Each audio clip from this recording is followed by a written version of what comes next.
എല്ലാ പ്രിയ വിദ്യാർത്ഥിനികൾക്കും പുതിയൊരു വീഡിയോയിലേക്ക് സ്വാഗതം. +2 പബ്ലിക് എക്സാം റിസൾട്ട് 2025 റിസൾട്ട് നാളെ വിദ്യാഭ്യാസ വകുപ്പ് മന്ത്രി V Sivankutty sir officially announcement ചെയ്യും. അപ്പോൾ തോൽക്കുമെന്ന് പേടിയുള്ളവർ നിർബന്ധമായും കാണുക. +2 say or improvement exam registration ഉടൻ ആരംഭിക്കും. ഇക്കാര്യങ്ങൾ ശ്രദ്ധിക്കുക. അതായത് നിരവധി വിദ്യാർത്ഥികൾ ചോദിക്കുന്നുണ്ട് +2 സേ പരീക്ഷയുമായി ബന്ധപ്പെട്ടുള്ള നിരവധി സംശയങ്ങളും പിന്നെ തോൽക്കുമെന്നുമായി ബന്ധപ്പെട്ടുള്ള സംശയങ്ങളും. അപ്പോൾ ആ സംശയങ്ങൾക്കെല്ലാം ഏതാണ്ടുള്ളൊരു മറുപടിയാണ് ഈ ഒരു വീഡിയോയിൽ കൂടെ നിങ്ങളുമായി പങ്കുവെക്കാൻ ആഗ്രഹിക്കുന്നത്.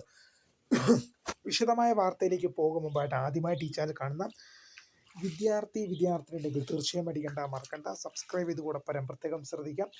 സബ്സ്ക്രൈബ് ചെയ്യുന്നതിന് നോട്ടിഫിക്കേഷൻ ബെല്ലൈക്കണിലെ ഓൾ ഓപ്ഷൻ എനേബിൾ ചെയ്യുക. ചാനൽ വീഡിയോസ് നിങ്ങൾക്ക് ഉപകാരപ്രദമാകുന്നുണ്ട്, തീർച്ചയായും ലൈക്കും കൂടി ചെയ്യുക. അതുപോലെ തന്നെ നിങ്ങളുടെ സുഹൃത്തുക്കളിലേക്ക് ഷെയർ ചെയ്ത് കൊടുക്കാനും കൂടി പ്രത്യേകം ശ്രദ്ധിക്കാം.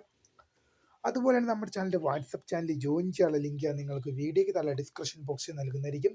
അപ്പോൾ നമുക്ക് നേരെ വളരെ പ്രധാനം അറിയിക്കുന്ന വാർത്തയിലേക്ക് തന്നെ കിടക്കാം. +2 പബ്ലിക് എക്സാം റിസൾട്ട് 2025 റിസൾട്ട് നാളെ വിദ്യാഭ്യാസ വകുപ്പ് മന്ത്രി വി ശിവൻകുട്ടി ഒഫീഷ്യലി അനൗൺസ്മെന്റ് ചെയ്യും. നാളെ വൈകുന്നേരം 3 മണിക്ക് PRD ചേംബറിൽ വെച്ചാണ് വിദ്യാഭ്യാസ വകുപ്പ് മന്ത്രി റിസൾട്ട് അനൗൺസ്മെന്റ് ചെയ്യുന്നത്. അപ്പോൾ 3:30 മുതൽ വിദ്യാർത്ഥികൾക്ക് ഔദ്യോഗിക വെബ്സൈറ്റുകളിൽ ഫലം ലഭ്യമാകും. 3:30 മുതലാണ് ഔദ്യോഗിക സൈറ്റുകളിൽ വിദ്യാർത്ഥികൾക്ക് എന്ത് ചെയ്യുന്നത്, പരീക്ഷാ ഫലം ലഭ്യമാകുന്നതെന്ന് വിദ്യാഭ്യാസ മന്ത്രി നേരത്തെ അറിയിച്ചിട്ടുണ്ട്. അപ്പോൾ പ്രിയ വിദ്യാർത്ഥികൾ, നിരവധിയായ സംശയങ്ങളും മറ്റു കാര്യങ്ങളുമാണ് നമ്മളോട് കൂടുതലായി ചോദിക്കുന്നത്. അതായത് +2 തോക്കുമെന്ന് നിരവധി വിദ്യാർത്ഥികൾ കൂടുതലായി പേടി നമ്മളോട് പറയുന്നുണ്ട്. കാരണം സാർ, കെമിസ്ട്രി പോലുള്ള വിഷയങ്ങൾ അധ്യാപകർക്ക് പോലും മനസ്സിലാക്കിയെടുക്കാൻ പറ്റാത്ത രീതിയിലുള്ള ക്വസ്റ്റ്യൻസ് ആയിരുന്നു എന്ന് നമ്മൾ പത്രമാധ്യമങ്ങളിലും വാർത്താ ചാനലുകളിലും ഒക്കെ നമ്മൾ കണ്ടതാണ്. കെമിസ്ട്രിയുടെ ഒക്കെ ക്വസ്റ്റ്യൻ പേപ്പർ അധ്യാപകരെ പോലും കൺഫ്യൂഷൻ ആക്കും തരത്തിലുള്ള ക്വസ്റ്റ്യൻ പേപ്പർ ആയിരുന്നു ഉണ്ടായിരുന്നത്. അപ്പോൾ നിരവധി വിദ്യാർത്ഥികൾ ചോദിക്കുന്ന ഒരു സംശയം തന്നെയാണ്, സാർ തോക്കുമെന്ന് നല്ല പേടിയുണ്ട്, എന്താണ് സാർ ചെയ്യേണ്ടത്? അപ്പോൾ വിദ്യാർത്ഥികൾ പറയാനുള്ളത്, നിങ്ങൾ ധൈര്യമായിട്ടിരിക്കും, നിങ്ങൾ പേടിക്കേണ്ട ആവശ്യമൊന്നുമില്ല. അഥവാ ഒരു വിഷയമെങ്ങാനും തോറ്റുപോയി കഴിഞ്ഞാൽ നിങ്ങൾക്ക് സേ ഓർ ഇംപ്രൂവ്മെന്റ് എക്സാം ജൂണിൽ തന്നെ സേ ഓർ ഇംപ്രൂവ്മെന്റ് എക്സാം എഴുതാമെന്നാണെന്ന് വിദ്യാർത്ഥികൾ ഓർത്തിരിക്കുക. പ്രിയ വിദ്യാർത്ഥികൾ മനസ്സിലാക്കേണ്ട ഒരു കാര്യം എന്ന് പറയുന്നത്, ഒരിക്കലും SLC പോലെ ഒരു വിജയം, SLC റിസൾട്ട് വരുമ്പോൾ എല്ലാ വർഷവും ഈ വർഷം ഉൾപ്പെടെ നിങ്ങൾ കണ്ട ഒരു കാര്യം തന്നെയാണ് 99.8, 99.7, 99.6, ഈ വർഷം 99.5 വിജയ ശതമാനം. +2 ഒരിക്കലും നിങ്ങൾ അങ്ങനെ ഒരു വിജയ ശതമാനം നിങ്ങൾ എക്സ്പെക്ട് ചെയ്യരുത്. +2 ഒരിക്കലും അങ്ങനെ സംഭവിക്കാറില്ല. SLC പോലെയല്ല +2. കഴിഞ്ഞ വർഷം +2 വിജയ ശതമാനം എന്നത് 78% ആണ് കഴിഞ്ഞ വർഷം +2 വിജയ ശതമാനം.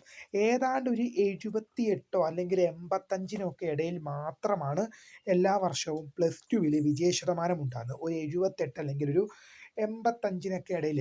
ഒരിക്കലും 90 മേലെ പോലും ഒരിക്കലും +2 വിജയ ശതമാനം പോവാറില്ല.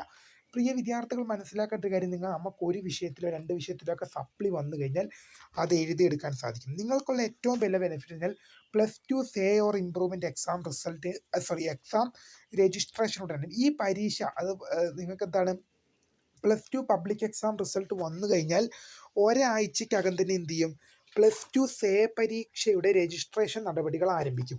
+2 സേ പരീക്ഷയുടെ രജിസ്ട്രേഷൻ നടപടികൾ ആരംഭിക്കും. ആ സേ പരീക്ഷ ഒരു ജൂൺ പകുതിയോടെ അല്ലെങ്കിൽ ജൂൺ ലാസ്റ്റോട് കൂടി തന്നെ, അല്ലെങ്കിൽ പെട്ടെന്ന് തന്നെ എന്ത് ചെയ്യും, സേ പരീക്ഷ നടത്തും. ശേഷം അതിൻ്റെ റിസൾട്ട് പ്രസിദ്ധീകരിക്കും. നിങ്ങൾക്ക് ഈ സേ പരീക്ഷയോട് കൂടെ ഇപ്പോൾ നിങ്ങൾക്ക് +1 തോറ്റ് കഴിഞ്ഞാൽ സേ പരീക്ഷ 3 വിഷയം മാത്രമേ, +1 ഫെയിൽ ആകുന്നതെങ്കിൽ സേ പരീക്ഷ 3 എഴുതാൻ പറ്റും. പക്ഷേ +2 അങ്ങനെയല്ല. നിങ്ങൾക്ക് 6 വിഷയവും നിങ്ങൾക്ക് സേ ആയിട്ട്, ഇപ്പോൾ ഉദാഹരണം പറയുകയാണെങ്കിൽ ഒരു വിഷയം തോറ്റ കുട്ടിക്ക് ആ ഒരു വിഷയം, 6 വിഷയം തോറ്റ കുട്ടിക്ക് 6 വിഷയം എഴുതാം. ഇംപ്രൂവ്മെൻറ്റ് ചെയ്യുന്ന വിദ്യാർത്ഥികൾക്ക് അത് എല്ലാ വിഷയവും പാസ്സായ വിദ്യാർത്ഥിക്ക് ഏതെങ്കിലും ഒരു വിഷയം ഇംപ്രൂവ് ചെയ്യാം. +2 കാര്യമാണ് പറയുന്നത്. എല്ലാ വിഷയവും പാസ്സായ ഒരു വിദ്യാർത്ഥി അല്ലെങ്കിൽ വിദ്യാർത്ഥിനിക്ക് ഒരു വിഷയം എന്ത് ചെയ്യാം, ഇംപ്രൂവ്മെൻ്റ് ആക്കാം. എല്ലാ വിഷയവും പാസ്സായ ഒരു വിദ്യാർത്ഥി അല്ലെങ്കിൽ വിദ്യാർത്ഥിനിക്ക് ഒരു വിഷയം ഇമ്പ്രൂവ്മെൻ്റ് ആക്കാം. സേ പരീക്ഷ നമുക്ക് എത്ര വേണമെങ്കിലും എഴുതാം. അത് നിങ്ങൾ തോറ്റുപോയി, നിങ്ങൾ ജയിക്കാൻ വേണ്ടി എഴുതുന്നതായതുകൊണ്ട് തന്നെ നിങ്ങൾക്ക് എത്ര വേണമെങ്കിലും പരീക്ഷ എഴുതാം. അപ്പോൾ വിദ്യാർത്ഥികൾ ഒരു വിഷയമോ 2 വിഷയമോ തോറ്റു പോയാലും വലിയ പേടിക്കേണ്ട ആവശ്യമൊന്നുമില്ല. നമുക്ക് ജൂണിൽ തന്നെ എഴുതിയെടുക്കാവുന്നേ ഉള്ളൂ. നിങ്ങൾക്ക് നിങ്ങളുടെ ഒരു വർഷം പോവുകയോ ഒന്നും ചെയ്യുകയൊന്നുമില്ല. അപ്പം നിങ്ങൾ റിലാക്സ് ആയിരിക്കുക. ഇപ്പം നാളെ എന്ത് ചെയ്യാൻ പോവാന്ന്, +2 പരീക്ഷാഫലം പുറത്തു വരികയാണ്. വരട്ടെ, റിസൾട്ട് വരട്ടെ, നമുക്ക് നോക്കാം.